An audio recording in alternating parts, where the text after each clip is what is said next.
Tony, nice seeing you again. Another Wednesday. Another Wednesday, another podcast. Hello. So, Hello, yeah, Tony. Hello, everyone. hello everyone. So last podcast, and I don't know for those that tuned in last time, we talked about at the tail end of that podcast, we talked about a documentary called Blackfish, and I said, "Hey, have you seen that documentary Blackfish?" And there's a Hmm. lot of correlations between that documentary and the dog training industry that some people aren't even aware of. Mm. And so did you get a chance to watch that documentary? Yep. You did? All Thanks. right. Yep. I did my homework. I promise. I Good. promise. Well, I mean, I hope everybody else watched that documentary. If anybody else hasn't seen that documentary, Blackfish, absolutely free on YouTube. You could go to YouTube. I think probably at the end of this podcast, we'll have a link to that video in Mhm. the descriptions. But I gotta tell you, the first 4 minutes, just right into that documentary, the very first 4 minutes already was such an interesting, telling sign. And I took down some notes because I thought, oh my gosh, I got to remember to bring this up, during the podcast. And Hmm. so from timestamp 2:35 to 4 minutes on that, former trainers, and you can hear the trainer, basically all the trainers say this throughout the documentary. Former trainers had zero experience working with marine mammals. SeaWorld had recruited employees using a recruiting video stating it takes years. So this is part of their employee videos when they work for SeaWorld. Because you can imagine that anybody that works for SeaWorld goes, I want to be one of the trainers. I don't want to work at the Hmm. concession stand. So they had this training video, and it stated it takes years to become a marine mammal trainer. But most of the trainers thought that they needed years of biology education, only to find out that SeaWorld would just teach regular civilian applicants on the job as they went along. They were more concerned with your charismatic personality and whether you could swim really well. Hmm. And so one of the things that I thought of right when I heard that is it's you would think they need all this biology education, that they needed to go to schools, they need to show that they have worked in marine biology, they had to go to a university. They just hired people off the streets that could swim well, looked good looking, and was very charismatic. And they said, okay, you're gonna swim with the whales, we're gonna show you how to train the whales. And it sounds so damn similar to the dog training industry. I guess like when you want to train any animal, the question becomes like this world. Today, I was in a dog, let's say, training business as a show dog handler. That's what you do.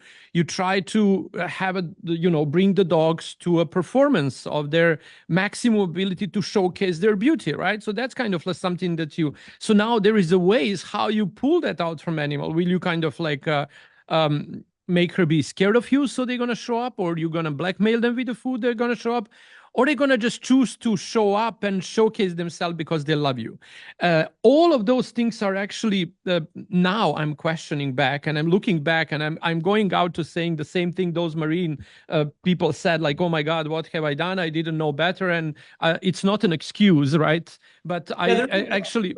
of that. There was a lot of that in that documentary. What I really liked about the documentary is a lot of those formal trainers never tried to create excuses for what they did. I just think it was really good to see how transparent they were about, hey, I don't do that. That was a mistake. And I realized it the second I was sucked into that SeaWorld circle. But one of the things about the qualification, Circus. See what circus. yeah, exactly. But one of the interesting things about hearing that first 4 minutes of the documentary of, yeah, we didn't have any biology training. They just said, you're good looking, you're charismatic, you can swim well. We're going to put you in there. You're going to do the show. We'll show you how to train them. And a lot of people don't realize that there really is no state regulations requirements to be a trainer, right? And when I was in my mid 20s, I applied for a job at PetSmart. And I don't think a lot of people know the training, like the kind of training those PetSmart trainers get. So when I went to PetSmart training, I think that was maybe in the 90s, right? And I went in there to apply for a job, and I met a guy there. And he was actually a former Air Force trainer. He trained a lot of canines. And when he got out into civilian life, he just got a job as corporate for PetSmart. And so I was one of the people he interviewed. And it was so interesting because at that time I was overqualified. So he said, "Hey, you're overqualified, but I need your experience here."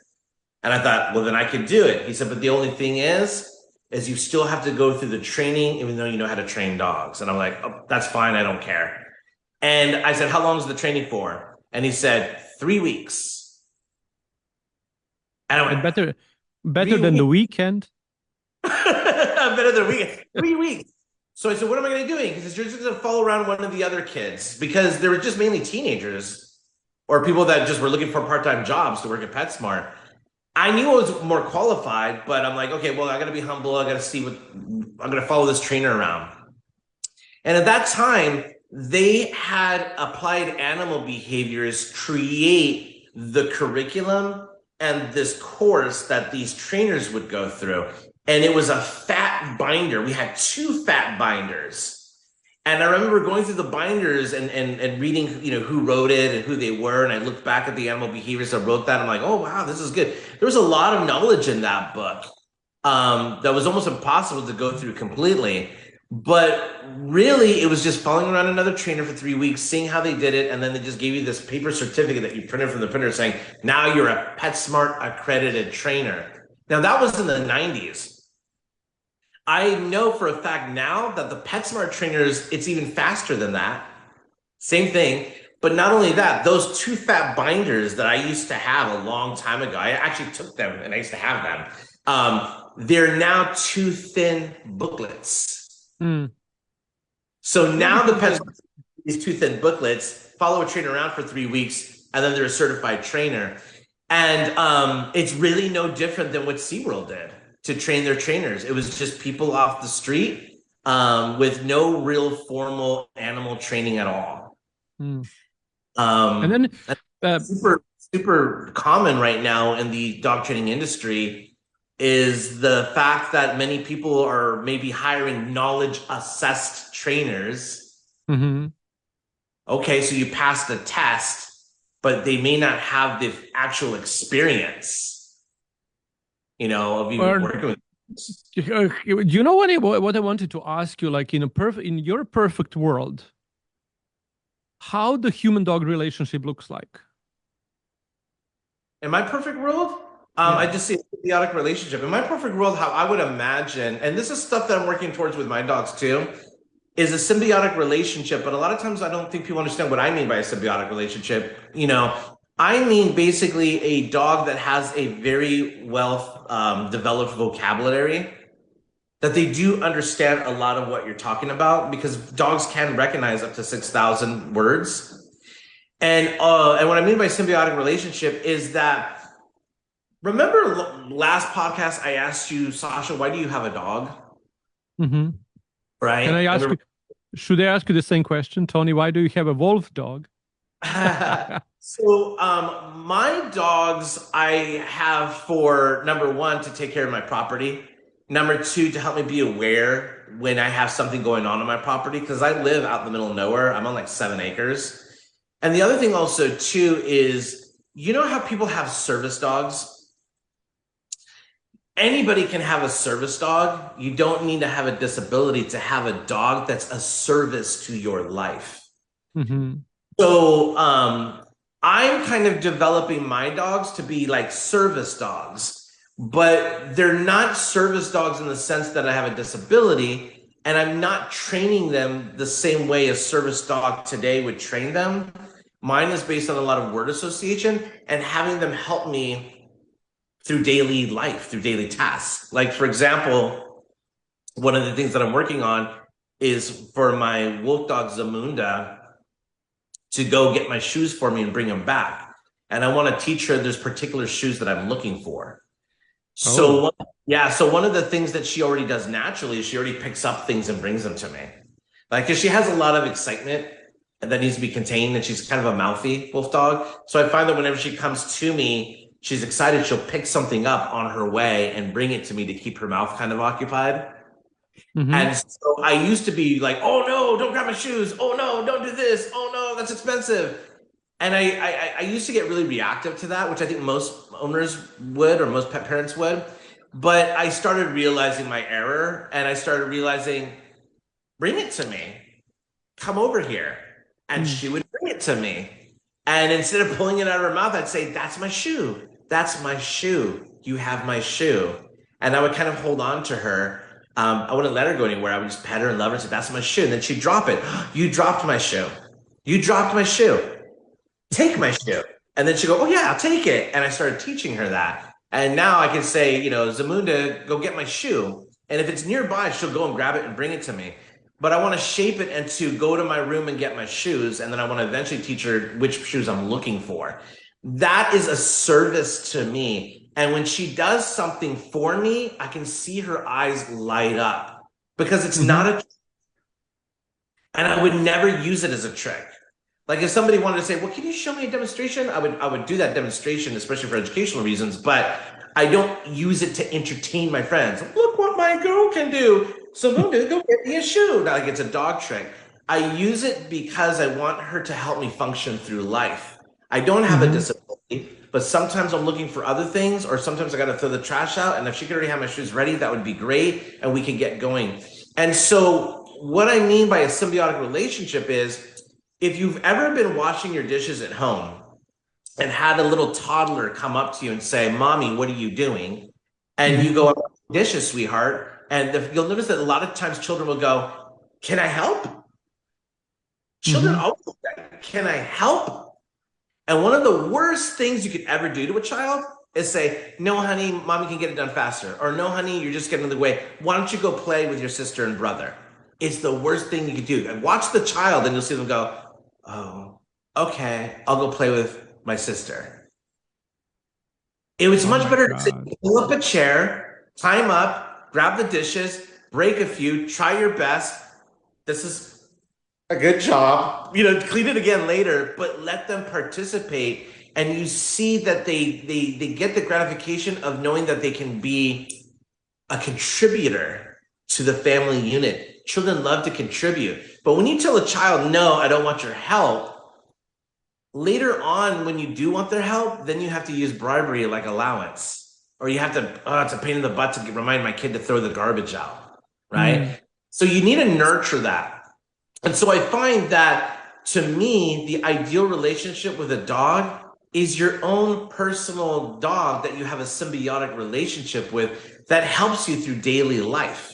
I mean, that's the whole reason why we had dogs to begin with: herding, protection, search and rescue.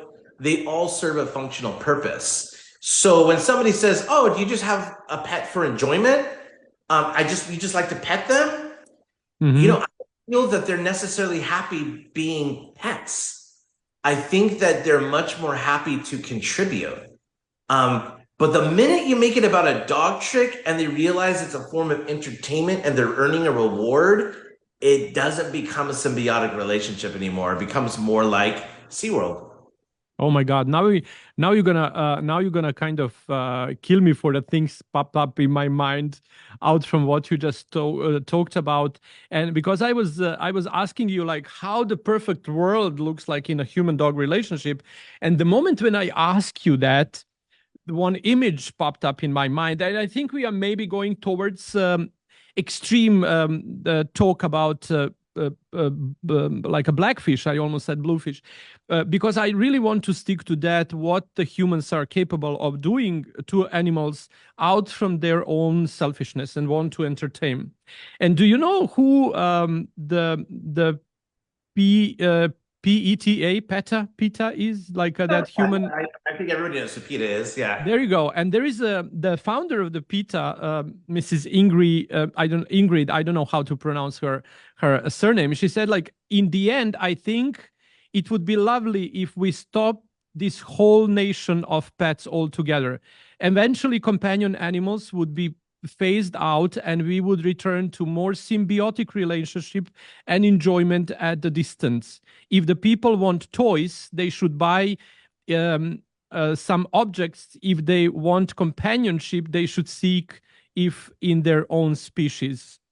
What do you think about that statement? Is that too much, or we are talking about this? All of these things we do now, we do because human-dog relationship got to that, and in between human and dogs hurt each other because they don't know each other, or they do not provide a nice and safe environment for them to interact. And the people like we are in need, especially in these transitioning mindset times, when this leaving up the old knowledge about how force and alpha and dominance should be used in order to control someone, or how all of that can be can navigate, and the dogs can be, or any animal can be led to lead by choice, follow by choice, right? They're human companions. But how do you feel about that statement? That if we really want to be fair to an animal, we should enjoy them from distance. And if we need companion, we should do that with our own species. What I feel about that statement is that it's contradictory, because they have also all over their website that they don't believe that. No. I'm asking you. I asked the perfect world. Let's don't think. I already told you the perfect world, what I feel how a dog should be. But the PETA, they say that they're not trying to tell people they can't have their companions at home, yet they do say that in part of their website. But that quote that you described there isn't a symbiotic relationship between animals. Symbiotic is where they're doing something for each other for a common goal of survival. Isn't now I need to be really honest to that question. Don't you think that once the like a orca whale is put in that prison, how the way they interact with the trainers is for their own survival? Yeah, as a matter of fact, bringing that up also brought up my second point, which I wanted to talk about, was that in 2010, a woman named Dawn Brenshaw had her arm was eaten and her head was scalped by a killer whale called Tilikum, which was that everybody kind of knows.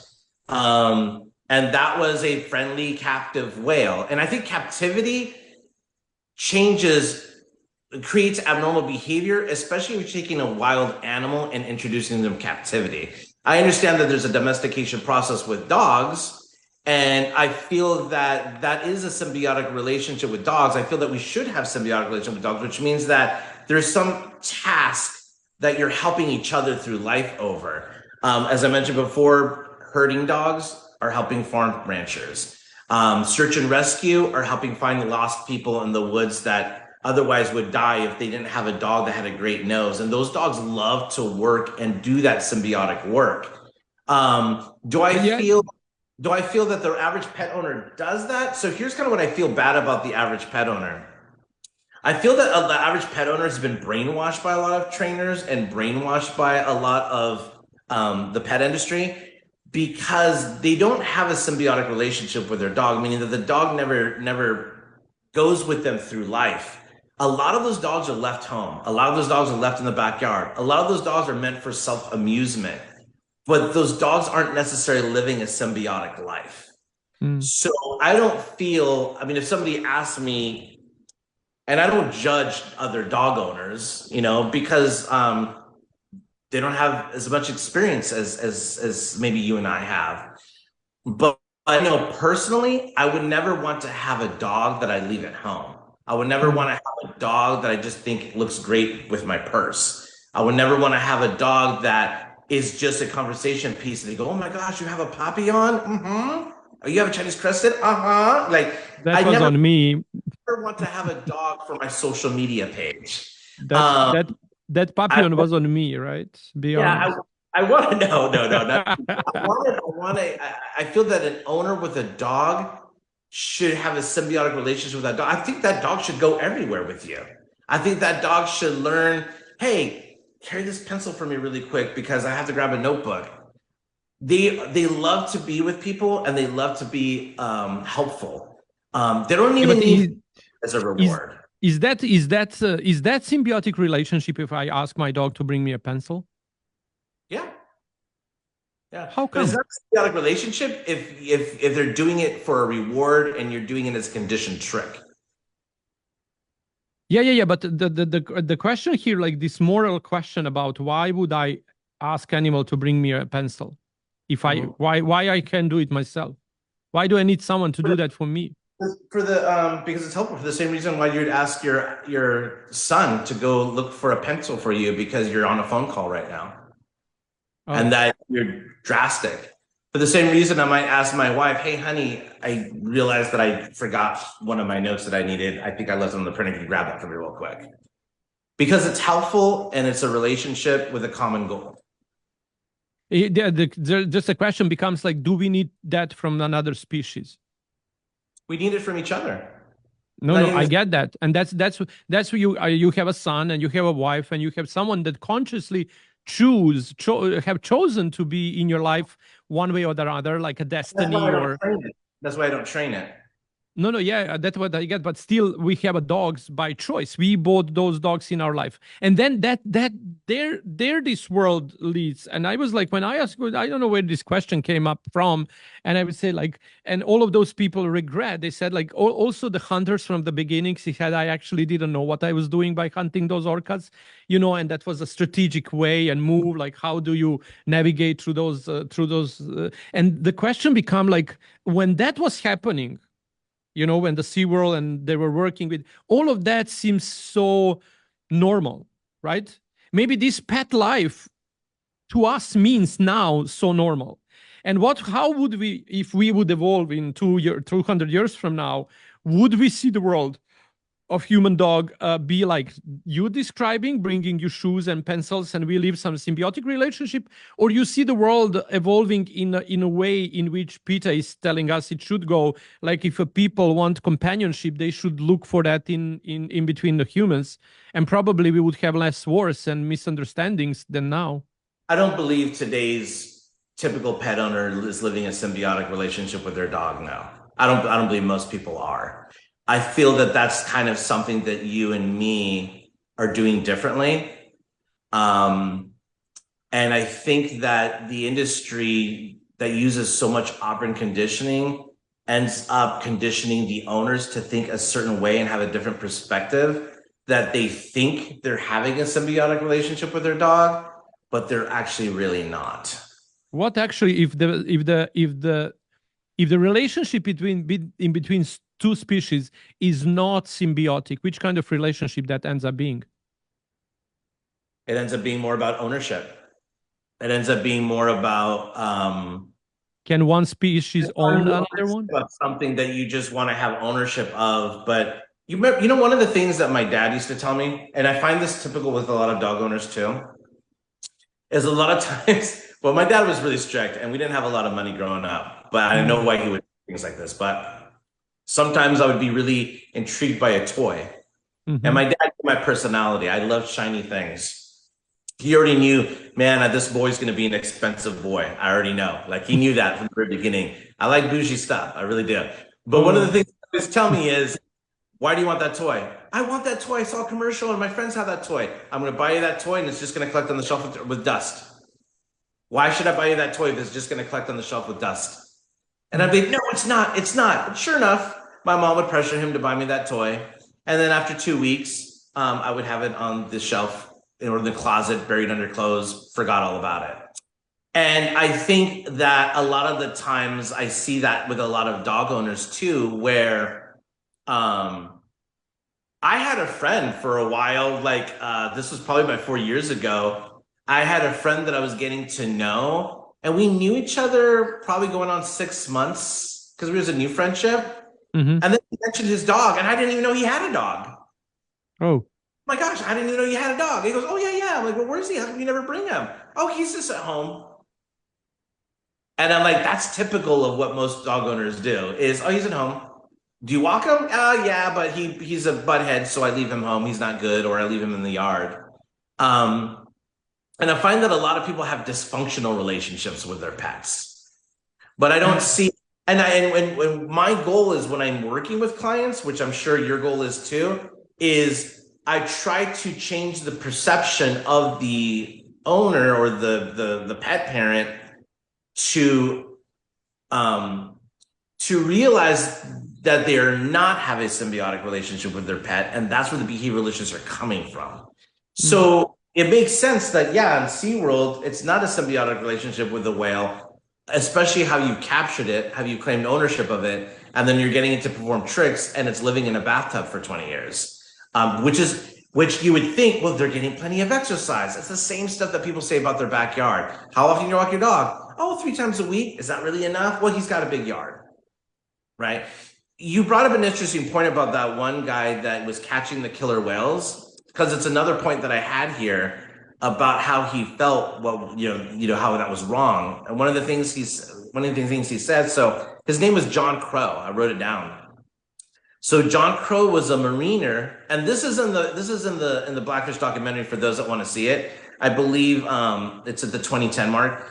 Oh no, it's I forget what mark it is, but it's after that. But anyway, so John Crow was a mariner that was paid to capture young orcas from their mothers. Mm-hmm. He was told to only take the little ones, and the reason for it was because the shipping cost was cheaper to transport the little ones.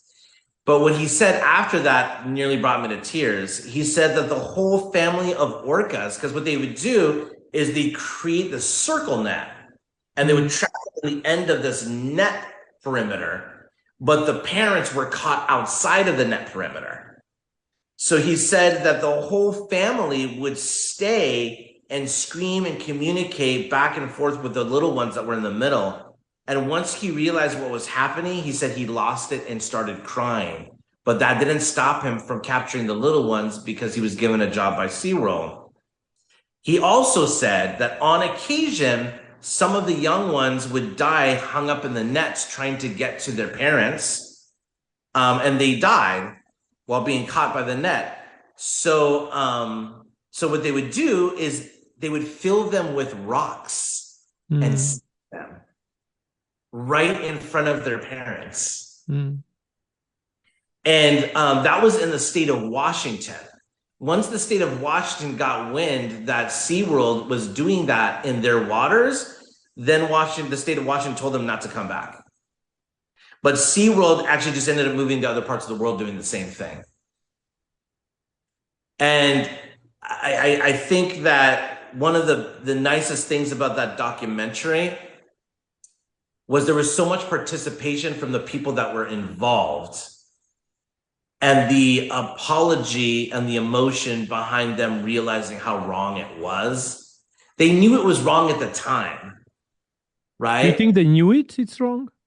Well, John Crow said he started crying in the middle of him working. He said, I was working and I just broke down in tears. I realized what was going on, but everyone else was working and I had to work as well. And I was working because everyone else was working, and it was SeaWorld. And you'd be surprised how much peer pressure influences people. How much the masses or your boss changes the perception of what you should do, and you kind of become like a sheep, a cow. Like during the COVID times, your bosses told you have to take the shot or we're going to fire you. I got to keep working, and unfortunately, that's just the way society is. I have no doubt in my mind he knew it was wrong. In the documentary, he clearly was tearing up, and he said that he knew it didn't feel right. But you also can't judge him and hate him, because we've all been in a position where we may have felt that we did something we shouldn't have, but we just, whatever reason, we didn't follow through. But I think the most important part is realizing afterwards that you're evolving and that you can make up for your sins. Yep, I completely agree. That is why we are doing all of this, I guess. And at least me, because I can relate to that and to this show world that I was serving, and especially when I'm telling you about, I was a groomer, so I knew tricks how to trick the judges and how to trick the things, and I was looking for the personality, not for the quality of the dog. And I would always choose the dog with the brain for show rather than the conformational qualities, knowing that I putting those dogs to be best in shows and ribbons and points, I would those dogs would be chosen to be to be mothers and the fathers for the offspring that comes out from them, that I know actually I knew, that there was an amazing story of me. I regret that today so much, but I'm also very openly talking about that, where I was having an amazing Italian toy poodle, a black toy poodle shown, right? Mhm. And he actually had like five of these front teeth incisives, right? Five. There should be six of them, right? Right. Uh-huh. And that's a penalty, because that's something that the dog should have, because otherwise can kind of like make entire jaw be filled completely, built differently, and on the end the Did you kind get of like the a Sharpie and draw an extra tooth? no, you know what I did actually? I was actually showing that dog that no one was, looking the tooth, because he was always groomed to perfection. He was performing wonderfully. He loved the ring. He had a mind for the ring, and I loved him. And we were always talking in front of the judges, and he was always wagging his tail. He was the best poodle ever, but for the pigeon show, not for the confirmation show. And then, Yeah. as I was winning so long, there was a lady that owned his little mate, and she Oh. came she came out, start telling the story that she owns his brother. He was his little mate, and she was showing him, and oftentimes we would find each other competing in the same ring, when I was beating her and she stayed on the second place, thinking like how this is possible, because she knew the secret. And then she was keeping it that for herself until she could. And then later on, she came out and she said how my little dog has five teeth, and she wanted to take that dog, but she didn't, because he has five teeth and the disqualification fault, and I should be ashamed of doing that. But at that time, that dog was winning so much that no judges want to confront anything that he did in the past, right? So Right. they, by putting him down, they would say that all the judges that put him up were wrong. So no one wanted that. The career of the dog was already hyped up so much that no one wanted to do anything. And then I was keep showing him, because their owners just wanted him out, and I did that.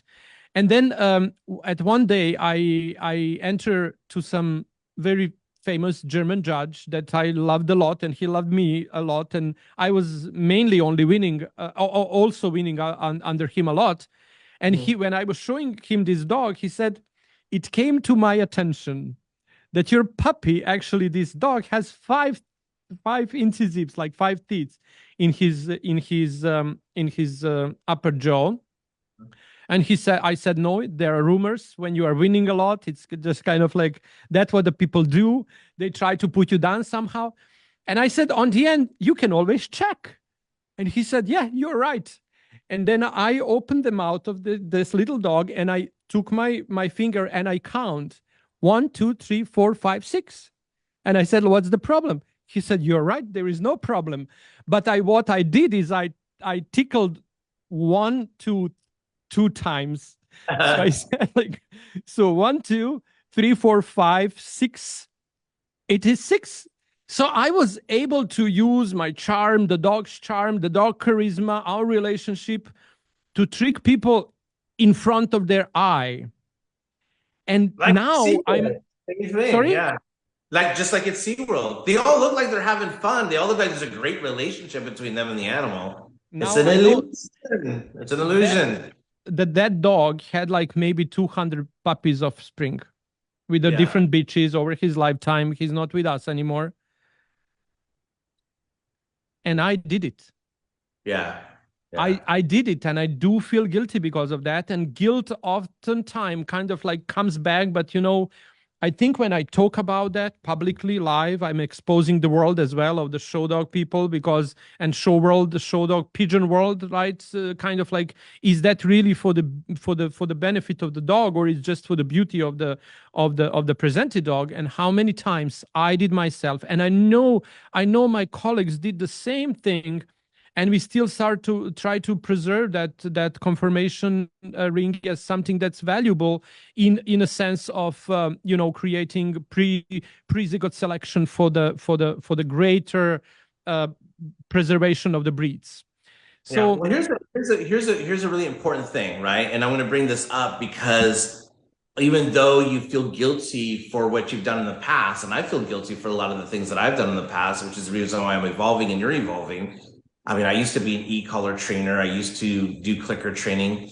But if everyone in this podcast audience is watching, they're all going to feel guilty right after I read this. So they'll all be in the same boat as you. Um, so this was about into that documentary. And once again, I would suggest everybody watch it. In timestamp 1536 to 18, okay, Steve Huxter, which was the former director of SeaWorld, stated, see here, that the killer whales were taught with positive reinforcement. Okay, that's describing probably 90% of the people watching this video with dogs, because everyone's using positive reinforcement by keeping them hungry and withholding food for not performing properly, which caused them to go into psychosis. So stop with the killer whale and just start looking at the dog community. Positive reinforcement was one of them, is 90% of what people are using in the dog training community. And this person's saying they were taught with positive reinforcement by keeping them hungry. How many times do you go to a clicker training class and the first thing that trainer says is, make sure you don't feed them till right before class. As a matter of fact, you might want to not feed them for the day so they can perform. So you're keeping them hungry and withholding food for not performing properly. One of the things that I always do when I'm in a seminar, especially when I have people that may feel that they understand operant conditioning really well, first thing I say is, how many people here believe in positive reinforcement? I mean, positive reinforcement has to be, I mean, even petting your dog and kissing your dog can be positive reinforcement, and everybody raises their hands because that's what we have to do. We have to do positive reinforcement. And then I say, how many people, let me ask you this question. I say, in positive reinforcement, do they use punishment? And right away, the whole audience goes, no. And I have a chairs full of positive reinforcement trainers. No, we do not use punishment. Well, what do you think withholding a reward when he doesn't sit right is? You're basically keeping them hungry. And if you ever work with a positive reinforcement trainer or clicker trainer, and they come to help you with your behavioral case and they realize your dog has zero food drive, the first thing they're going to tell you is start holding back his food to make him hungry or make him earn his food. And if he doesn't do what you want, then pull your food away. And that is called negative punishment. So when you look at a trainer that uses, let's say, traditional training like a pinch collar or a trainer that uses an e-collar, they're not using negative punishment. That's what some people think. A remote collar trainer, or maybe even a show handler, they may put tension on the collar, and then when the dog sits, the tension is released. That's called negative reinforcement. It means that the dog's behavior is taking away a discomfort. Like you're the sun's hitting your eyes, you're putting glasses on to take away the discomfort. The chances of you bringing your sunglasses everywhere are going to be pretty good because you've learned, hey, if the sun comes out, I can take away the discomfort. So we're reinforcing the behavior of you wearing sunglasses. Mm-hmm. But positive reinforcement trainers, they use what's called negative punishment. If you don't do it right, then you don't get the cookie, right? And they're saying right here, which they've had animal behaviors working at SeaWorld. They had them help with that curriculum. He clearly said it right here. Positive reinforcement and withholding rude for not performing correctly started to cause psychosis. Mm-hmm. So rest assured, it's not just you anymore that has to self-reflect on what you did in the past. It's not just me anymore that has to self-reflect on what I did in the past, because we have stopped doing that by self-educating ourselves and researching. But everyone watching this podcast is guilty of what this guy just said with their dogs right now. And it's great if we can inspire with this podcast responsibility out from that guilt, because I think like what need to happen with that guilt is actually allowing ourselves to, yes, we were drawn in this madness of mainstream positive reinforcement training recommendations, right? But I understand now what I'm doing by withholding the food and actually turning that into negative negative stimulants, right? Yeah. So here's the crazy thing is, how did dogs trainers and how did dog parents get sucked into this? So to help the doggy parents out there, okay? Because I know now doggy parents are probably going, oh, so we're training our dogs like SeaWorld? And the professionals at SeaWorld said that this style of training causes psychosis. Oh my gosh, I feel bad. Then why is it being taught to us? Why are people encouraging us to do clicker training classes and positive reinforcement classes? I'm going to now alleviate their stress, because now they're wondering how they got caught up in that. So clicker training was popularized by a trainer by the name of Karen Pryor. Karen Pryor is one of the pilot ships that popularized positive reinforcement and clicker training. She's the one that came up with that. But the interesting thing is she came out of nowhere. She had zero dog experience. She came in with this hypothesis of clicker training and marker training. She met another trainer that said, holy crap, that's genius. He promoted her. It created a whole movement. Ask me, Sasha, where Karen Pryor came from. Where did she used to work? Ask me. Where Karen Pryor came from, and what did she used to work for? Who did she work with? Who did she used to work for? She used to work for SeaWorld. SeaWorld. Karen Pryor came from SeaWorld. So everyone is using the same exact method that this gentleman just said causes killer whales psychosis, by using food to perform and withholding food for not performing, causing psychosis. Karen Pryor has taken that.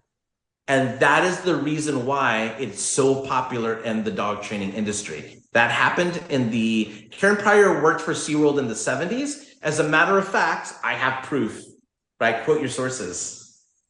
Mm-hmm. If you look at that documentary, Blackfish, one more time, towards the middle and the end, they start to show how often killer whales hurt trainers. There's about 70 accounts of captive killer whales hurting or killing a trainer. Mm-hmm. And they show a incident report. They just flash it on the screen. When you watch the documentary and you see the incident report, pause it, and look at the incident report, and you'll see Karen Pryor's name on it. Like a one that was hurt by the animal? No, one that made a statement to the press about people being hurt by the killer whales. And you can see, because she was an employee of SeaWorld. Mm. Okay, so now that everyone knows a bit more. So here's the thing. When you don't know history, you're doomed to repeat it. That's something that a lot of teachers say. If you don't learn your history, you're doomed to repeat it. Mm-hmm. And the problem, I think, with a lot of the training industry is they don't teach history. Yeah, because history is boring. Who cares about history?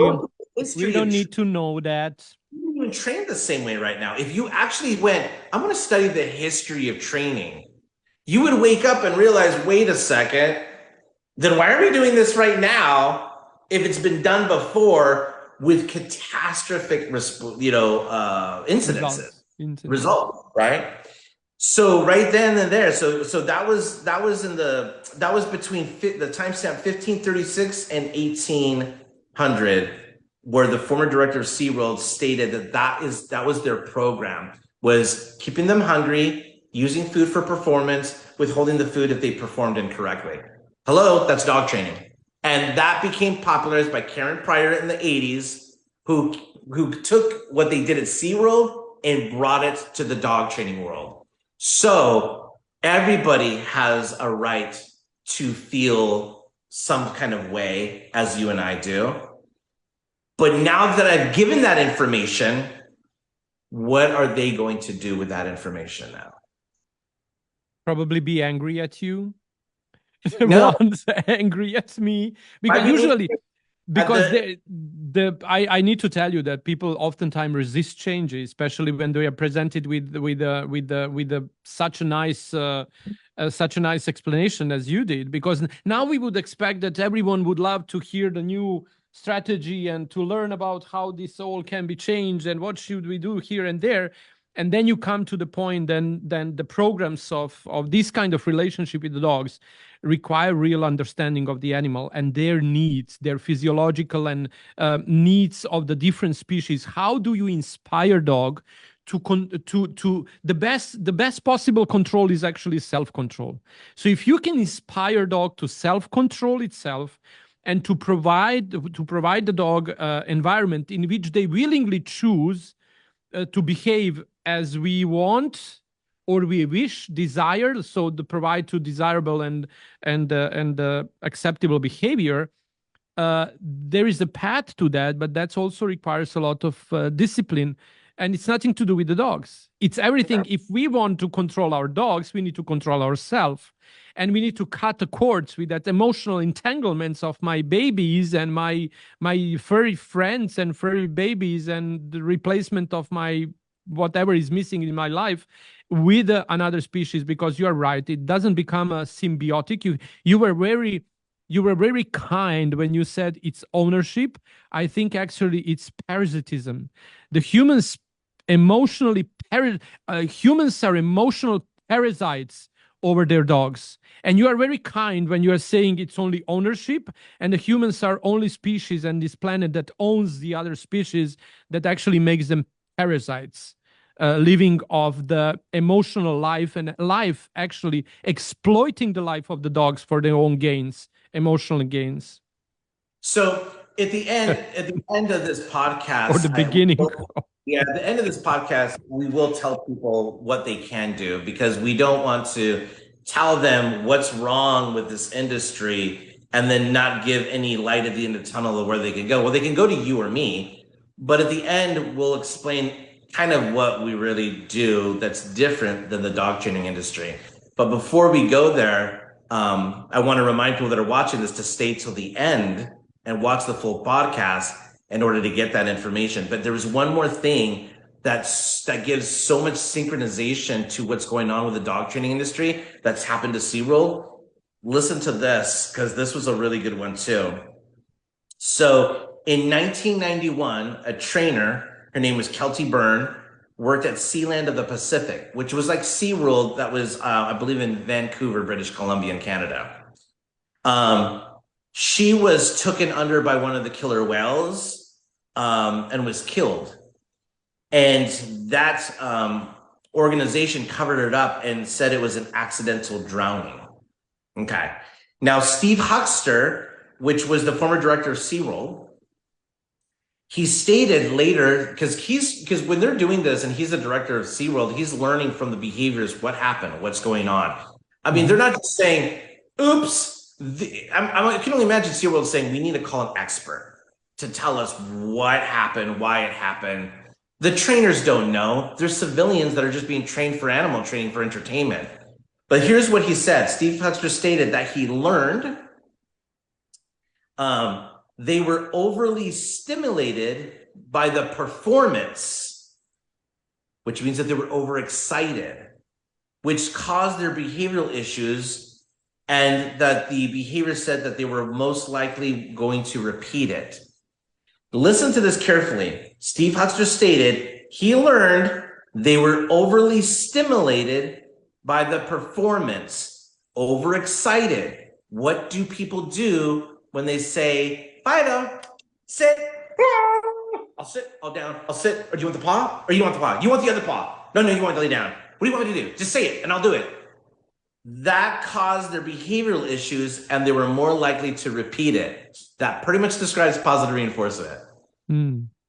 Pavlov explained that, like in the middle of on the end of the last century, it's kind of like what we are so kind of like surprised. You're right. You start two episodes ago, you was talking about exactly this, right? It's just we are now talking about the consequences of that knowledge that the Pavlov described in his own words. That was a conclusion of the experiment. You cannot use it. And if you want to use it, you need to always increase the stimulus. Otherwise, it won't work. Yeah. The brain is resisting it. The physiology is resisting it. Also, being in a constant state of anticipation is just a mild form of anxiety, and that anxiety can get worse. Yeah, and that because it looks happy. They're wagging their tail. They're happy, right? Yeah, but also when you are watching wolves killing and putting down the prey, all of them are wagging the tails. Yeah. Right. So this is something in the documentary that made me think of you. Oh. Okay. Because you preach this. I hear you preach it because you really do a lot of scientific research. You're really talking about them being sentient beings. And when I saw this in the documentary, I said, oh my gosh, I wonder if Sasha digested this when he heard this, when he watched the documentary. Tell me. So in a movie called Orca, and this is, I'm just quoting from the actual Blackfish documentary. That's why I said, why would people be upset with me? I'm not actually saying any of this. This is not my original thought. Gotta kill the messenger. Kill the messenger.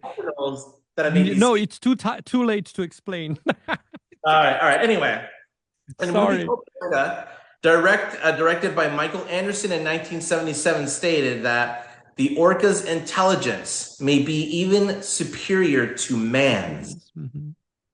As parents, they are exemplary, better than many human beings. And like human beings, they have a profound instinct for vengeance. Now, Lori Marino, she's a neuroscientist that's in that documentary at timestamp 2540. And here's what she says, and this made me think of you.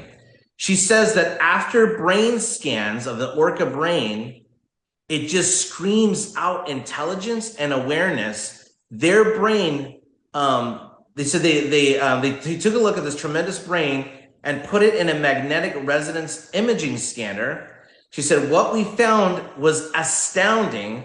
A part of their brain has extended right to the Olympics, the Olympic system.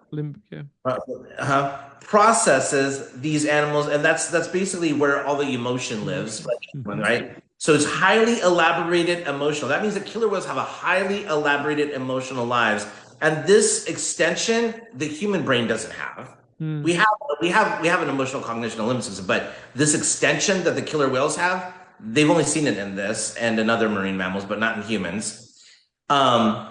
These animals have highly elaborated emotional lives. It's becoming clear that dolphins and whales have a sense of self-sense, of social bonding, that they take to a whole other level, much stronger, more complex than other mammals, including humans. Yeah, I remember that part, yes.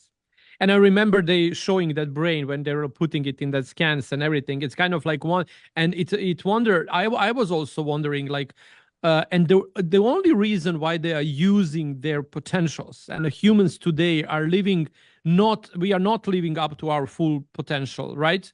Because of the conformity. Like everything is conform. That's why I said people shouldn't be guilty.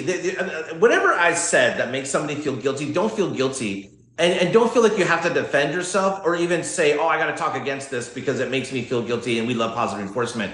I'm letting you guys know that the industry has conditioned you. So you're conditioned. That's the reason why it's happening. But as a sentient being and as a babies, we need to be conditioned anyhow. Like that's the way our brain operates. We are conditioned to the moment we are born. Just the question becomes like, who is conditioning us? If we I don't know. Are you familiar with the scientists that do you know who Dr. Yuval Harari is? He wrote the *Sapiens*. No. He wrote the book *Sapiens*, and later on he wrote the book *Homo Deus*. He's talking about actually free will in the humans. And he said like free will actually, if exist at all, it is not something that we get for granted. We need to fight for it very, very hard. And he said, like, free will in our life exists maybe up to 1%. So if I'm thinking that by going to buy something in the shop, expressing my free will by buying Mac over PC or buying Nike over Adidas or something like that is expression of my free will, is actually nothing to do with it. We are conditioned from the day we are born, like by parents, by school, by society, by friends, by media, by propaganda, by politicians, by everything. We know what we are for and what we are against, and then someone else is against what we are for and for something we are against. And all of that is conditioning. Just the question you are talking, you are very much in this latent learning, right, where you are learning from something you are not aware you are learning actually from, right? It's happening around you, and you're learning because you're exposed to those, not you, the people or the dogs. Yeah, you're learning through life experience. Yeah, but you are kind of like the circumstances are there, and now you are observing the circumstances. As we had our little doggy, our Henny, now that we moved in a house with the 2 dogs, and now we are 3. So there is Rocky, there is Gina, and there is little Henny. And because there is a big pool in a yard, like in a how you say that, in the backyard is a pool, right? And Gina was a little dog that her owner didn't know, will she swim and can she survive if she accidentally jump in the pool. So the little door that, the door that gets you, dog door. Mm-hmm. She trained only a big dog, only Rocky is trained to go through that door, right? And Gina, no matter for how long, she's like 10 years in that house, she never learned to go across that door, right? And here is Henny, our little papillon that joined the pack like maybe 2 months ago, right? He uses a dog door like never. He was never told by anyone to use a dog door. He just saw it from another dog using it. And now that he's out there, I needed to show him how to use a pool if he accidentally end up in a pool. So yeah, I was, putting him in a pool to swim, showing him where are the stairs, how to come out, how to do, and repeat the circle around if he accidentally find himself inside a pool. But what I wanted to say here, the whole point is, do you know the Dr. Watson experiment of he wrote a wonderful book called Animal Education, talks about the conditioning as well, how the food conditions, how the... I'm gonna look back at this podcast and look up those books. But whatever you're mentioning that you're grabbing that research from, make sure to put that where you can get that book on this description. Okay, that is his PhD from, I don't know, mid 19th century or something like that, and one of his little early works. And later he's very famous for his very abusive experiment called Little Albert experiment. I don't know, are you familiar with that? Little Albert. Tell me. So he was actually inspired by the Pavlov experiment, and he said like he should try that with a baby.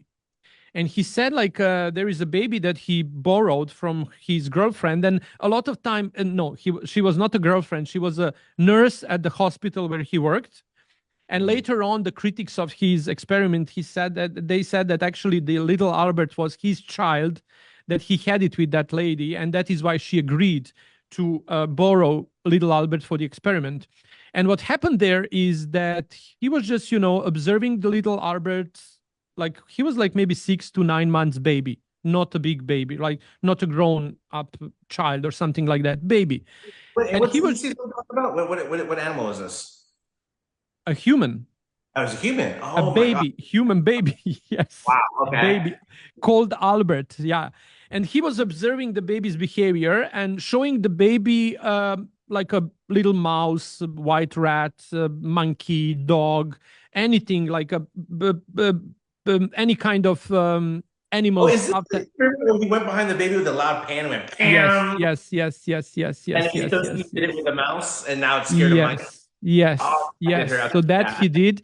And you know what? Funny story. No, it's not a funny story. It's actually a very sad story. That mom got scared for the baby's life because the baby suddenly developed an anxiety of seeing white color. So because of that, so the first part of the experiment was the baby introduced with the object, like I said, like not object, like animals, like stuffed animals, live animals, and baby was just curious, coming there, seeing them, petting them, kind of like observing the animals. The next portion of the experiment was exactly what you said. When showed to the animal, the loud noise was created behind the curtains, what made actually the baby connect now that noise with an animal, starting to develop entirely fearful and anxious behavior any single time the baby saw anything. And the most funny thing was that Like a form of Albert, PTSD. When you think about it, it's like a form of PTSD. yeah, but then the baby died. I'm sorry, the mom ran away with baby, and when the baby was like 9, 10 years old, died of hydrocephalus. The baby was completely like normal, like a healthy baby. That after undergoing through this experiment, actually got such a brain damage that the critics of the experiment says was directly caused by this part of the study conducted by So the. I think there's later on too, and I'm sorry because I do know of the study. I haven't read it thoroughly, so I'm going to admit that I haven't read it thoroughly, but I will after discussing this with you.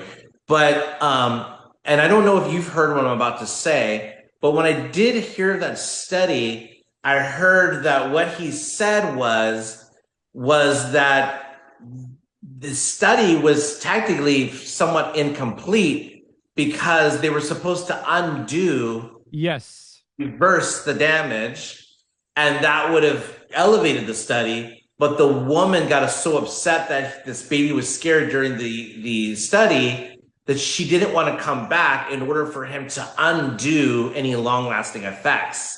Yes, that's what he said. And after before he conducted that experiment, just after he did his research and said about animal behavior, and then actually learning about how the brain functionally, the brain changes its physiology as we learn certain things or expose ourselves to a certain learning patterns. And I'll just pull up his quote, and he said, like, give me a dozen healthy infants, well formed, and in my own specific world, to bring them to raise them. I'll guarantee to take any at random and train him to become any type of specialty I might select: a doctor, lawyer, artist, merchant, chef, and yes, even beggar man and the thief, regardless of his talents, tendencies, abilities, vocations, race, and his ancestries. And he said, like, that's how human brain is capable of being impacted by the outside world, primarily by the family, by the parents, by the education system, by the friends, family, and whoever we expose ourselves to, we actually become. And and that's what I was, when you was telling that latent learning was so much in me, kind of like when you are learning by observing, and oftentimes we can put that in use when you are not manipulating, but when you are creating a circumstances which will allow dog or a human or a child to learn without knowing it's taught, right? Without knowing it's learning. Basically, it's controlling and managing the environment so the animal can learn freely and it's safe to make mistakes. There you go. But the very important point of exactly that way of possibility to learn, we can also use the same concept and learn without creating without creating any environment. The same concept can be used to learn negative traits, and you have a negative impact on us, because that's what exactly you said. I can create an environment in which latent learning could lead to forming a wonderful character of the human or animal.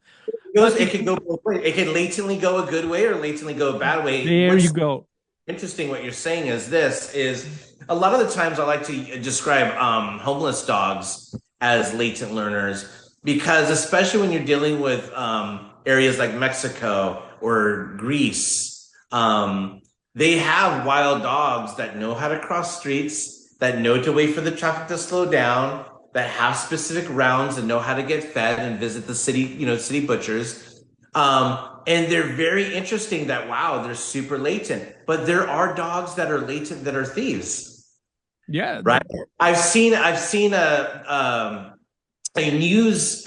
funny news video where they have on camera a husky that left its owner's yard, so it was loose in the city, walked right into a grocery store and left with a bone. Left with meat, left with a bone. Thief. But and it did that regularly. And so they were able to catch the husky and find out who the owner was. That's all learning. It may not be what we want though, but it's learning from your environment. Yeah, but that's what the kids can learn from the environment, not what the parents are teaching them, but what they see it's happening at home. That's a little learning too, right? Yeah, playing car theft auto is also well, here's something interesting. I was explaining to a client that we were working with a dog that had a lot of intensity and anxiety, and she was playing a lot of fetch with her dog. It was very neurotic over the ball, right? And so it started latently bleeding over to other things that she didn't want. Chasing fast moving objects, chasing a kid on a skateboard. If it moved fast, it grabbed that dog's attention. And she didn't understand the concept of, we got to stop playing with these toys. We got to stop playing fetch. She just didn't get it. And I tried to explain to her, it's mock hunting. It's pretending to hunt. But now it's carrying over to really chasing kids on bikes. And one of the things that I explained to her was that when I was younger, my parents did something very interesting that I don't think a lot of parents do. But my father was a Marine. And so I wanted to be in the Marines. I wanted to be in the Army. I wanted to be a cop little. And he kind of, nurtured that. I mean, I kind of looked up to him. I wanted to be like him. And me and my friends were out playing with these plastic guns. Now, right now, I'm just going to tell you guys, I'm 50 years old. When I was younger, when I was like maybe 8 or 10, the toy guns did not look anything like the toy guns you see today. Fluorescent orange, Nerf guns, water gun. We didn't have that when I was a kid in the 80s. Our toy guns that we got from Toys R Us, they looked like a legitimate Beretta. They looked like they looked real. They just squirt water. And I wanted so badly to shoot with my friends in the neighborhood. And, I wanted one. And my mom always said, I'm not buying you a toy gun. I'm not buying you a toy gun. I'm not buying you a toy gun. And I would get so upset. So I ended up getting a toy gun. Let me tell you this interesting story. But I actually stopped playing with toy guns on my choice. My choice. So my father bought me a toy gun. It looked real.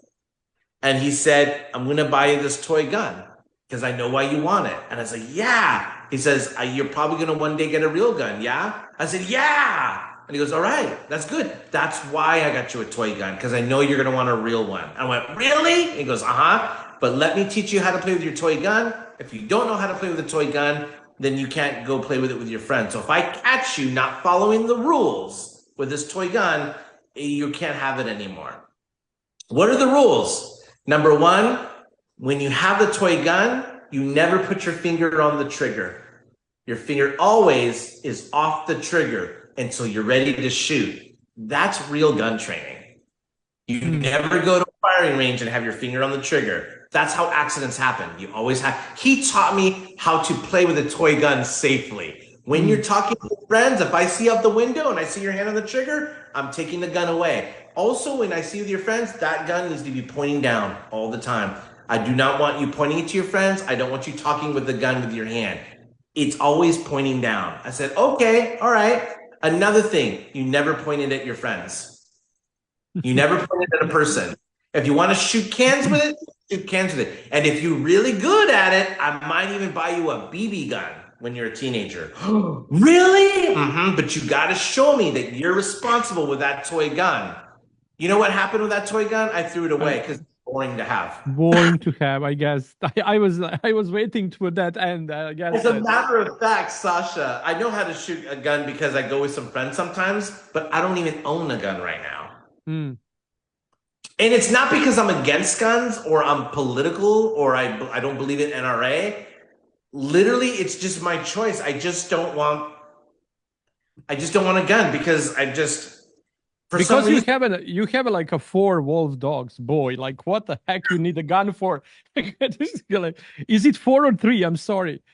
yeah. But the point is my dad had an interesting way of what he was going to do with me my mom didn't like that I got a toy gun, but whatever he did, he didn't tell me not to ever have a gun. He never told me I couldn't have a toy gun. He just gave me the choice. If you want it, this is how you have to behave around it. And later my choice was I didn't even want it anymore.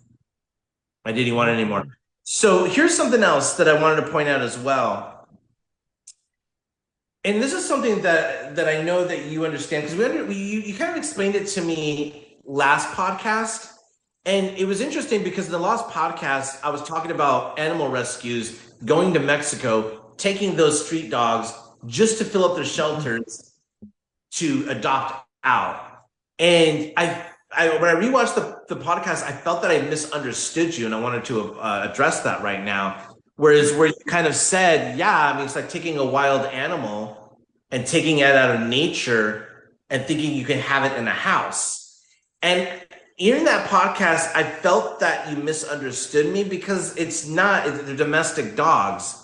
But then I realized, no, they're not. They're wild dogs. They're street dogs. They're not pets. So it's dogs. like grabbing a wild animal, like a coyote, and putting it into your house. Yep. So the animal shelters are getting feral dogs that can survive, that are wild, that know how to coexist with people in the city.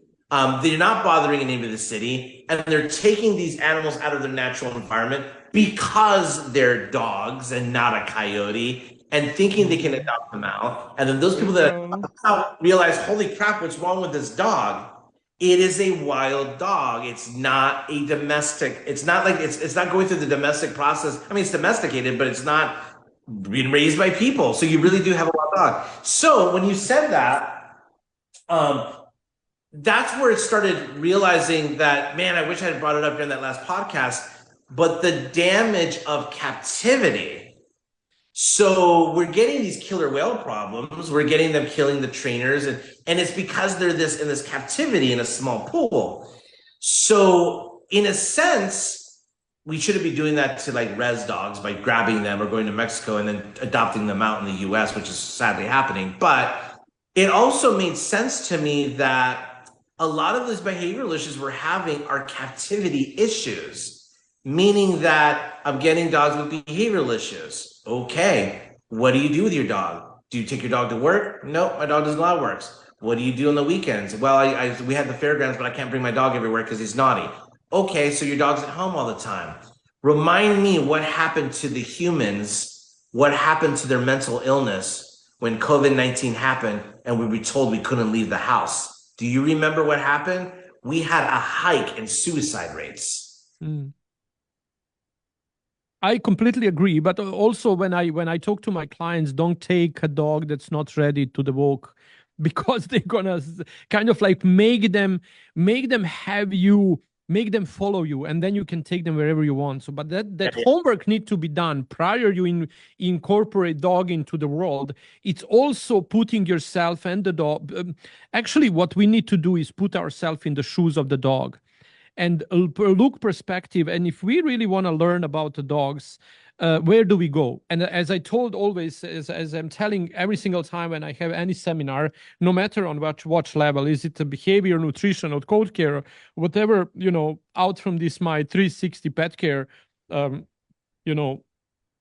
expertise, I can say, it's coming out. is in order to provide someone, you first need to understand who they are. Who is dog? What is a dog as a species? What is a dog with their needs? What the dog need beyond the humans? So if there wouldn't be humans, would the dog exist at all? And now how much do we impact with our dog's life? With our beliefs, because you're going to do to your dog whatever you believe it's right, no matter how that turns out to be, right? And that's why the question becomes like why we have such a high spike in the cancers and all kind of wrong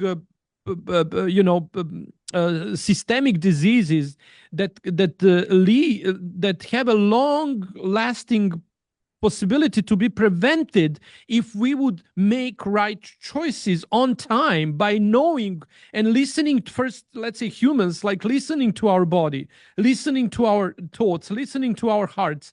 Stress can be prevented, organ failures can be prevented, but there is that deep inner sense of need of sacrifice, even of our own life for, I don't know, something greater that comes from within us that we cannot resist.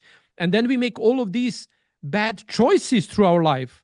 Who to marry, where to work, what to do, whom to say yes, whom to say no. When I learned about myself, when I really met myself, I think like in my life, I started to say more no than yeses.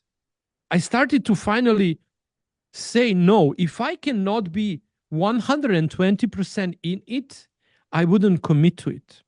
But then oftentimes I would see how much other people would be 20% in and still say yes. So if we bring that mindset, and now we have a creature that depends on us, like a little dog, completely dependable on our choices. So we made choices for our dogs, as do we made the choices for our kids. As your father can teach you, could take a gun to be kind of like, oh, I want a gun, like you have his as a role model, and then he brings you a gun, and the story of your life might turn completely differently, right? Yeah. So your life was in his hands. And sometimes we need to resist what the kids want us to do and what kids wants us to give them, because that might be hurting them. Like if I want to give my little daughter or a son, if they want to chocolate and ice cream, and if you ask kids what they want to eat for the breakfast, dinner, lunch, they would have chocolate for the breakfast, ice cream for the lunch, and then more chocolate and ice cream for the dinner. And if you listen to their wishes and needs, they're gonna end up being obese and diabetic. So that's kind of, and that's where I think when you were telling like how killer whales are so embedded in a foundational, grounded in that fundamental structure of the community called family. And the pack of the wolves is grounded in the same rule. But in every single family, in every single pack, in every single structure that binds individuals together, the structure is of the most importance. It's not that everyone is doing what they want or what they please. So in that documentary, it's so interesting because one of the things that were mentioning in that documentary was that when they were putting the killer whales together, they had a social hierarchy they had to work out. And there were scrapes on each other. Yeah, I hear that. There was communication between the two. And some didn't get along with others. So the SeaWorld had to kind of create these musical chairs and, well, these ones can be together with these ones. Don't let these two together. So they're controlling and managing like an owner that has inter-pack aggression in their house and only one dog can be out at the same time, right? And one of the things that has such a synchronicity to in the canine world is David Meck, who's a wolf dog biologist, had the same experience when he was studying wolves, that we ended up using that study to work with dogs. But his study was flawed because when he was studying the wolves, he was studying them in captivity. Oh, you cannot. Peaceful social hierarchy status. But then he realized that in wildlife biology, when you're looking at wolves in their natural habitat, not in a captive situation, that they don't do that because they're brothers and sisters and mothers and fathers. It's a family unit. not a captive Group. situation. Same thing happens in prison, right? Let's just imagine I did something wrong. Okay, I got to do the time. I go into jail. It's Uncle Bob. Oh, it's Grandma Martha. I'm going to go to jail and probably get along with well, right? But in jail, what happens in jail? No one's family. And so there's a social hierarchy in the prison system. Same Yeah. exact thing. There's so many synchronicities between us and animals that people aren't just aware of. Yep. And that's where the magic starts or the problem starts exactly at that point. Because it's our responsibility to know what is good for my dog. And the only way to know that is to answer the question, who is a dog? And if I would ask you like, who is a dog and what is a dog? I don't think so. We can have an entire different podcast about raising the only that simple question.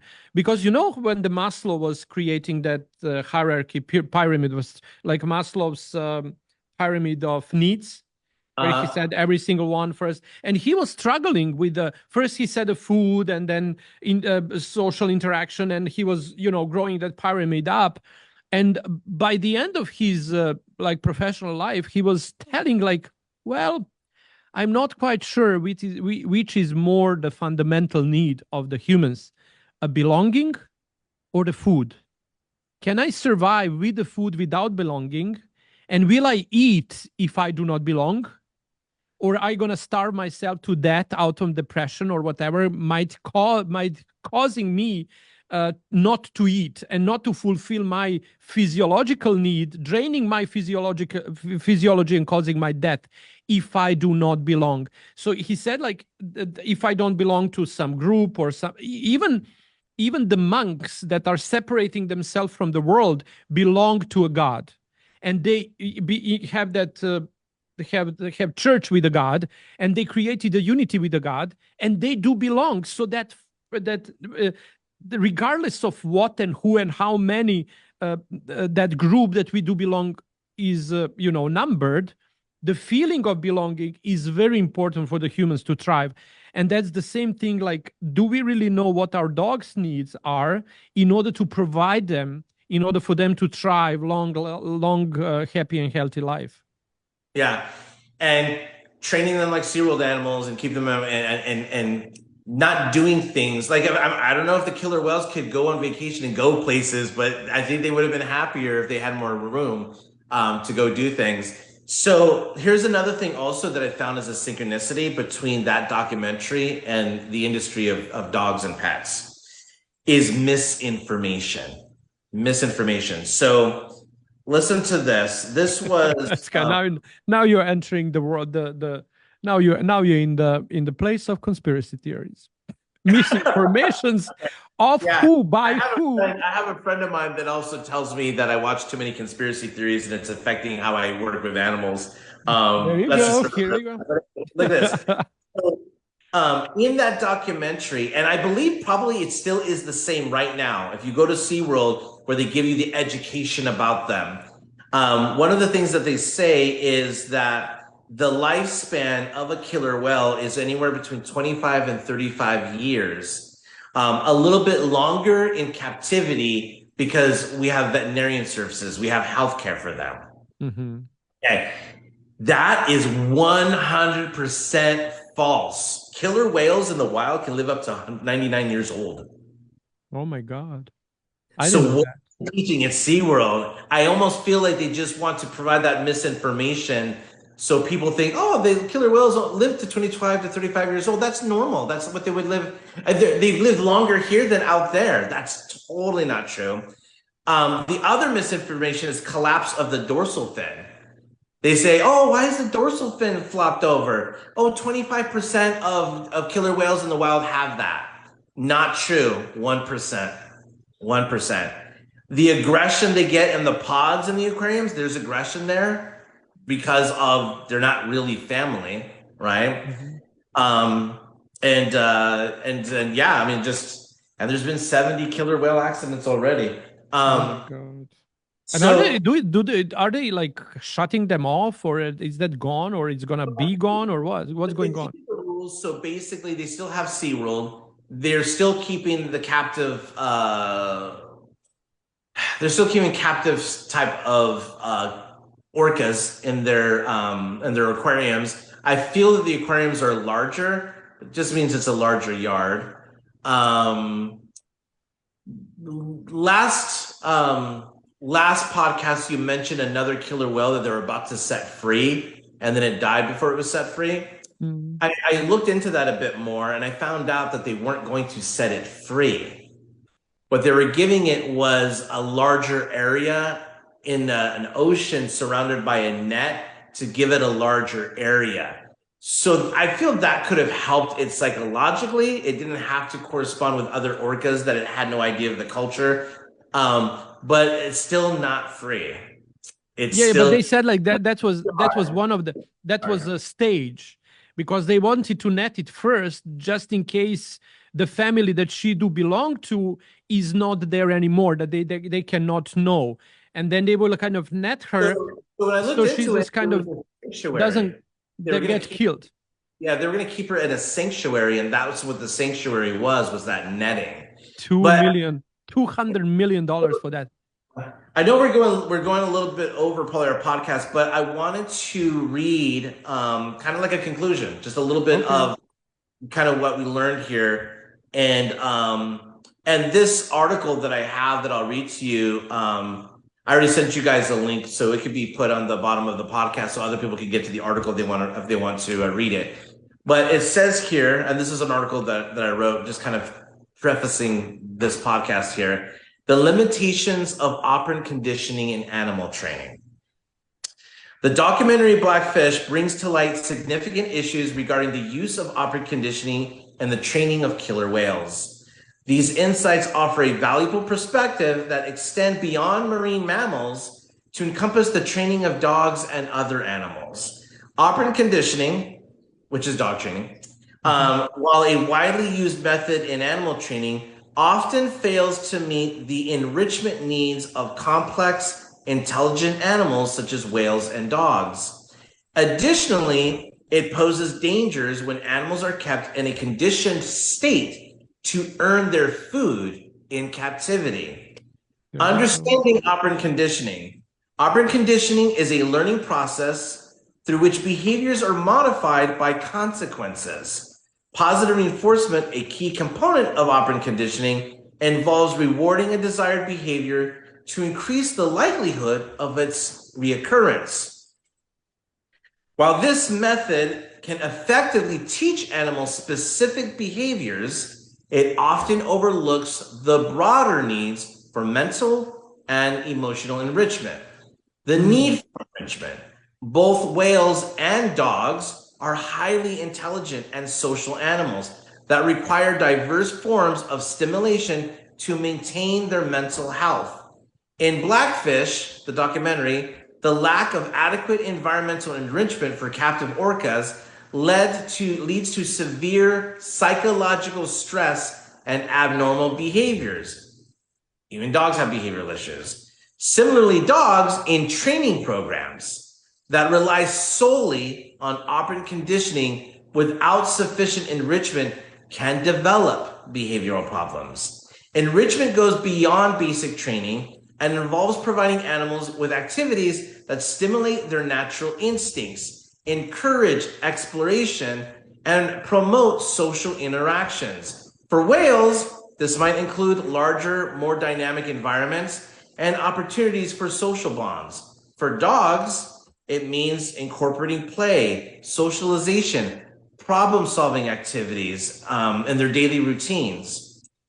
Dangers of conditioned state for food. In captivity, both whales and dogs are often trained to perform tasks in exchange for food. This practice can lead to several negative consequences. One, dependency and stress. Animals may become overly dependent on food rewards, leading to stress when these rewards are not provided consistently. This dependency can manifest as anxiety and aggressive behavior, which is on the rise right now in this dog training industry. Two, lack of autonomy, which is independent thought. Conditioning animals to earn their food limits their autonomy and ability to express natural behaviors freely. This lack of control over their environment can lead to frustration and psychological distress, another common thing in the dog industry. 3, health issues. Constantly conditioning animals with food rewards can also result in overfeeding or nutritional imbalances, contributing to health issues such as obesity. Real-world implications. The issues highlighted in the documentary Blackfish with Tilcom's aggression and psychological breakdown are stark examples of the dangers inherent in operant conditioning without adequate enrichment. The film shows Tilcom kept in a conditioned state to earn food and perform, developed extreme stress and aggression, ultimately leading to tragic outcomes, killing the trainers or biting the trainers or drowning them. In the dog training industry, similar patterns can be observed. Dogs subjected to training regimens that rely heavily on food rewards without adequate mental and physical enrichment may exhibit signs of stress, anxiety, and behavioral issues. Trainers and owners must recognize the importance of holistic approaches that consider an animal's overall well-being. Now, this is where you and me step in, moving towards holistic training methods, which is where people should reach out to you and I. To address these issues, both marine parks and dog trainers should adopt more holistic training methods that prioritize the animal's mental and emotional health. This involves 1, enhanced enrichment programs, such as what you offer, implementing diverse enrichment programs that cater to the animal's natural instincts and social needs. For whales, this could mean larger habitats and social groupings.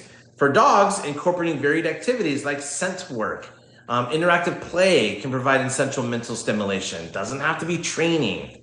2, reducing dependency on food rewards, utilizing a variety of reinforcement strategies, including social rewards, play, and environmental enrichment to reduce reliance on food rewards and promote more healthier behaviors. And 3, providing autonomy, which is what you and I do, is we allow the dogs to make safe choices. Allowing animals more control over their environment and the ability to make choices can significantly improve their psychological well-being. And this could involve creating more naturalistic settings and offering opportunities for animals to engage in self-directed activities.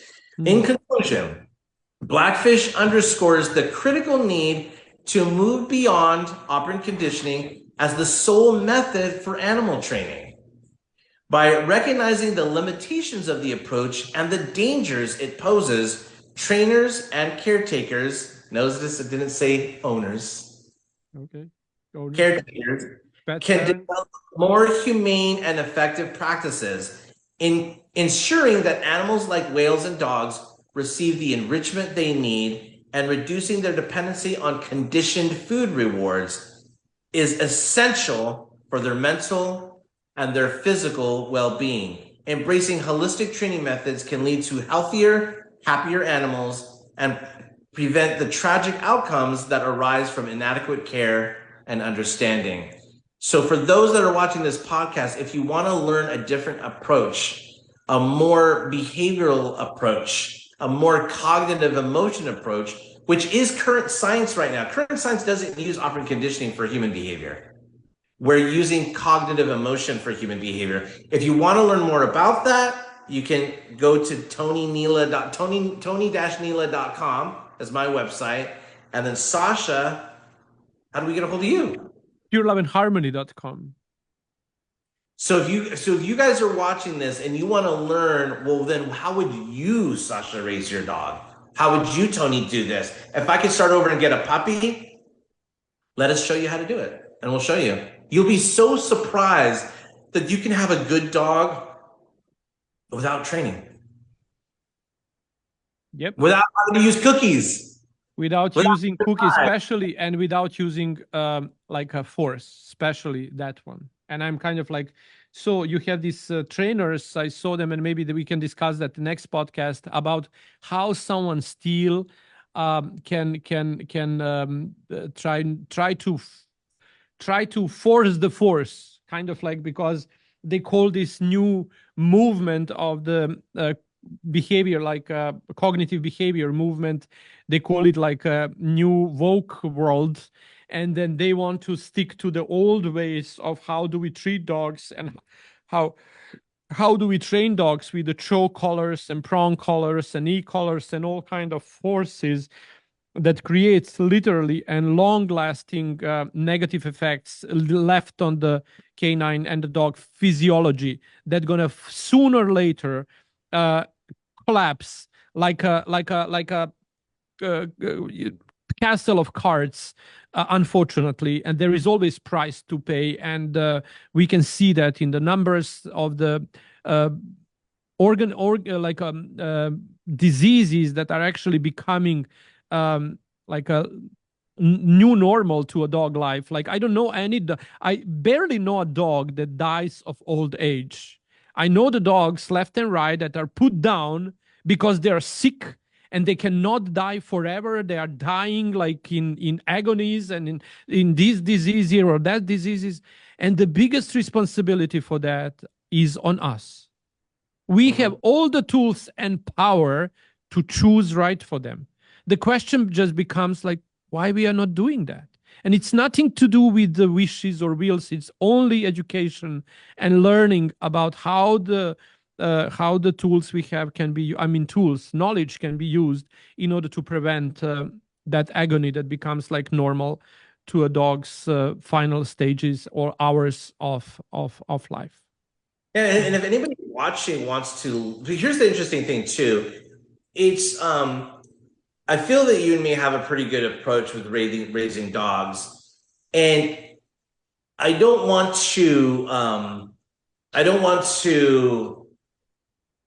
necessarily say that I don't. It's not that I don't like dog trainers. I mean, I used to be a dog trainer. Sometimes I might have to fall back on some of it sometimes, but I'm not saying that we don't like dog training or dog trainers. But what I'm saying is, even the dog I don't. now You can like, I don't like them anymore. Yeah, but even the dog trainers, but well, the reason why is because I have to point myself at some point. And you have to point to yourself at some point because you were at a point where you did something wrong that now you regret and now you're learning. So I don't hate dog trainers because I know that I was there, I was evolving.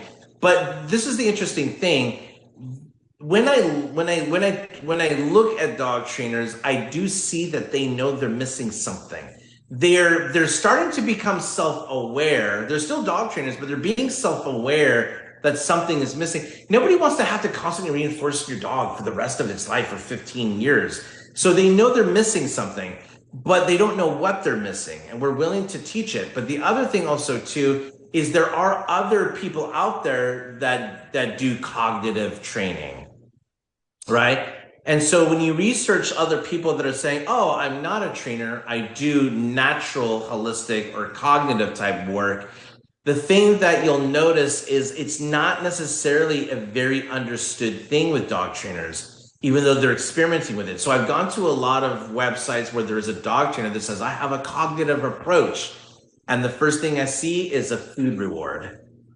Positive reinforcement. And then I go, oh, I loved the verbiage. I loved how they sold it. I love that they're experimenting with a cognitive approach, but they're still conditioning. So if you are a trainer, if you do want to know more about cognitive learning and you want to develop that evolvement or understand it more, then we are an open book. So yes, if you're a trainer, we can talk. Yes, if you want to learn more about cognitive behavior, we can talk. Just contact us. There you go. That's you're so kind. Like I maybe that's cultural difference. Like, I'm tough little boy from Serbia. That I guess like it comes with the region in which you are raised, and I cannot. I'm entire my life my poodles were the signature. So I'm here like grooming dogs, and everything looks like so superficial and so like magicy and dusty. and fluffy. How could I say? But yeah, I'm literally kind of like more and more and more. I see how many This information, right? We don't want to just sit here on the podcast and go, "Oh, we know how to do this, and we raise it this way. And we don't agree with it." It's going to come to a point where we need to tell people how to do this. No, I guess I agree with that, but it's kind of like it's a work on our it's a very once you evolve, because we met, two of us met because we approached the same point from two different places, right? But once you evolve, evolution is source of and a traditional trainer, Vladi, bless his heart. Vladi's watching. Peace, brother. Love you. We a love dog you. is who introduced us to begin with. Yeah. So there you go. Like, yeah, that was interesting. And then yet what I wanted to say here is like, when you evolve in this by asking questions and, oh, this doesn't work, what can I do? Naturally, you're going to come to the point in which we met at that point where you said like, this all now does make sense. And this is where you actually create an environment in which dog willingly choose to follow you. How can you be better? But then it's not only you that you become not only that we become a good pet parents, rightful pet parents. We become with that better humans. Once you know to provide to the dog what they really need, then you can provide to your brother, to your sister, to your child, to your father, to your mother, to your business partner and a colleague. Like this cognitive understanding of the human canine interaction can create a better world in between the humans. And that's where I think like all of these but when it's learned, when the people are learning this, it's a completely different set of what's going on in the mind. So I oftentimes everything that you would do instinctually that you shouldn't. Yeah. So they're what I'm saying. Oftentimes I have here with the students in a class, like I would tell the lecture and then we would go over and you would see someone sitting in a corner, on the end, and he would say, like, okay. And I said, like, is there any question, any comments? Please, like, share how do you feel and everything. And he raises a question. He said, like, I feel actually very, very, very anxious because I didn't know this what you are telling me now, and I feel responsible. I feel also very anxious about that, and I feel exposed. I feel judged. I feel and I must say I don't feel nice because now I see how many things I did wrong. And now I see how much work there is to be done in order for me to recreate my mindset and to be in peace with the information you are telling me here.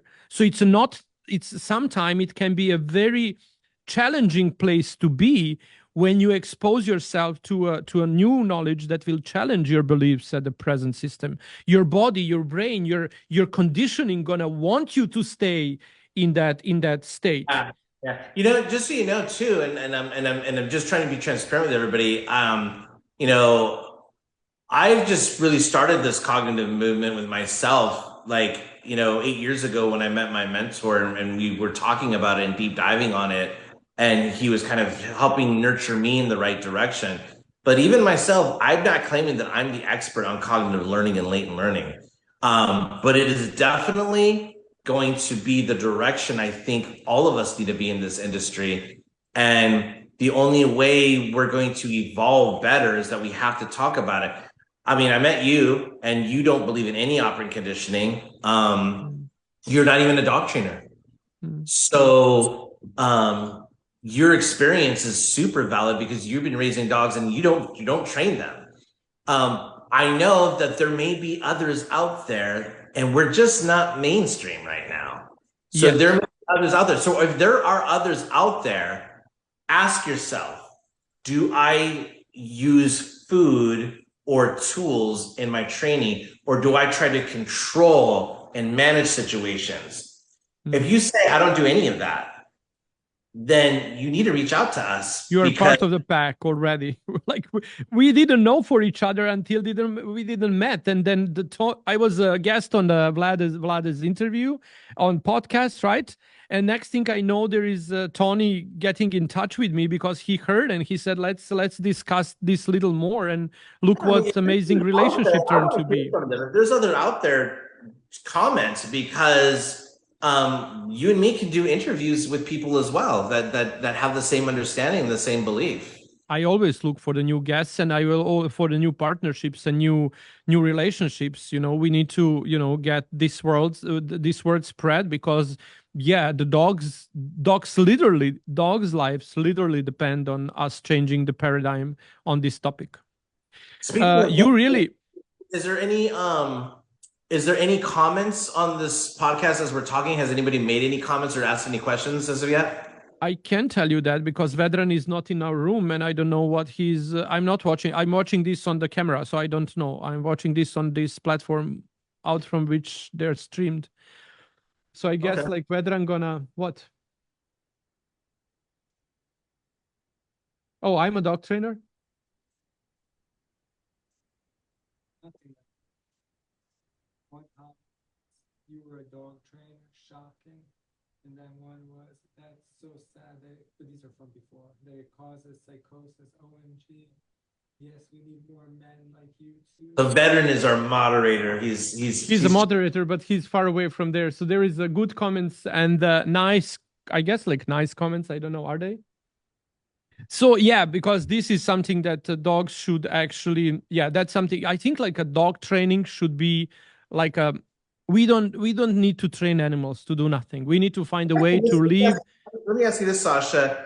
Just before we sign off, and I know we're going over, and maybe this we'll add this as a separate thing on the next, maybe a podcast, or we'll keep adding to the subjects of the podcast. And maybe this is a good subject that maybe we might have a group chat with other trainers about. Should you feel that the pet industry, the dog training industry, should be regulated, not by other dog training organizations, because it's all political and they have their own agenda, but do you think the state, do you think that the government needs to step in and say, okay, you guys, it's almost like a parent. You guys are not knowing how to take care of your animals. Do you think that the government needs to step in and regulate the education that trainers have before they can call themselves a trainer? I'm really curious what your thoughts are on that.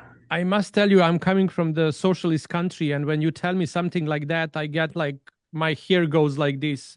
Wherever you want, why the government will regulate anything that can be self? I'm more for the movement, right? From inside self movement of the responsible ownership. The moment you put a regulation on something, there is a corruption in place immediately. There is some body, there is some structure, there is some rules. And then soon the rules start to be implemented in the things. I think like this should become a movement of the doggy parent responsibilities. The less we can have in a government, they let them do their thing and stuff and collect whatever they are collecting, the how you call it, taxes and whatever they are doing. Holistic medicine movement, and then you have the doctors that go to the university to prescribe drugs. So I guess they don't regulate. There you go. That's a wonderful answer to the question. Like last week, I was always kind of on the beginning. Everything should be regulated, but then actually as longer I live in the States, like full-time American, if I can say so. More I see this benefit of the movement of the freedom within. That's actually we are able to create a movement that's going to be self-regulated organism, rather than have a government come in and step in and start making rules and certifications. And we are again getting back to the point of what we are actually against at this point, right? We want to create a mainstream of this, but some healthy system that's going to build up themselves. As we said, like this is a dog podcast for the people. So this should be a dog's movement of the evolution of the dog's relationship with the humans. And I think this is more in service to a dogs through the humans than humans should, organize themselves. Then the humans should organize this by some laws and rules that actually proven doesn't work. So talking to a socialist guy raised in socialist country, the moment you mention government, I have like, okay, let them have them far away. Yeah, I kind of, I don't know. I have a like, this is a order and a system and democracy, and it should have like a system as is, right? But I personally, the moment we start to regulate such a profound evolutionary relationship with an animals, I think we are putting a chain on that evolution Yeah. itself. Let I'm it sorry. evolve, not by force.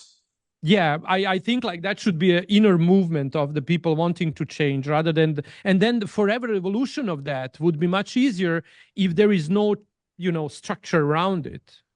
Yeah, I believe I like that perspective. That's not a perspective. That's not a perspective that I have actually, but I actually am leaning more towards what you're saying. I think that you're correct in that aspect, and I think that will actually change my perception on how I feel about regulation now. So I'm really glad to hear your perspective because I think you're giving me something to think about as well. So, all right, man. Thank So, hey, you. I'll see you at the next podcast. I guess Thank you we'll so chat. much, actually, for I will thank you so much for being such a dedicated nerd on homework about the self blackfish. I was not as much as you did, and I'm so glad you did because you nailed it down to a point. And thank you so much for your wonderful you know show Yeah. again. And it was like co-hosting it with you was an amazing experience again. I can't wait for the next Wednesday. And until You. then, I'll give a big hug to you and to everyone watching us, and invite all of you back on Wednesday at 7:30 p.m. Eastern Time to And if another we're not episode. 7:30 exactly, just hang tight. Sometimes we have technical difficulties and we're gonna be on.